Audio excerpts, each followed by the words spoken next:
The Arizona Association of Midwives has filed a lawsuit against the Arizona Department of Health Services.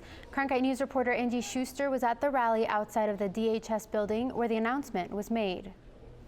The Arizona Association of Midwives says there are currently 74 licensed midwives in the state. 19 of those have pending enforcement actions against them by the Arizona Department of Health Services for not following department rules that they say infringe on their midwife duties.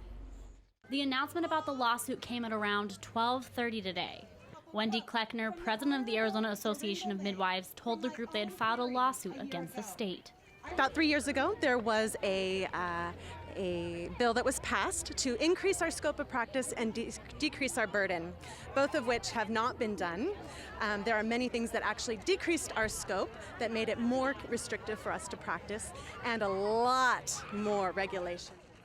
The suit names the Arizona Department of Health Services Attorney General Mark Brnovich and DHS Director Kara Christ as defendants. Lee Soderblom says she is one of the midwives facing action from the Department of Health. She had a client whose pregnancy ultrasound did not match with her due date calculations.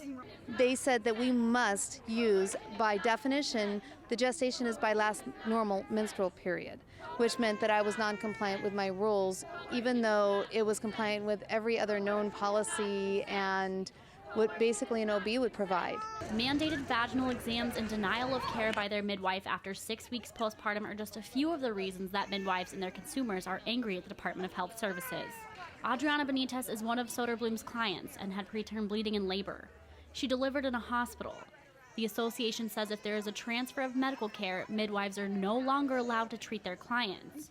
But Benitez said most doctors won't see women postpartum if they didn't provide prenatal care. I even called another OB who I had seen with my 2 other children, trying to get a postpartum appointment with him, and in the initial phone call they said, no, you didn't have prenatal care with us, we didn't deliver. The Arizona Association of Midwives say they hope this lawsuit will get rid of the, quote, red tape that ties midwives' hands. The Department of Health Services declined to comment. Angie Schuster, Cronkite News.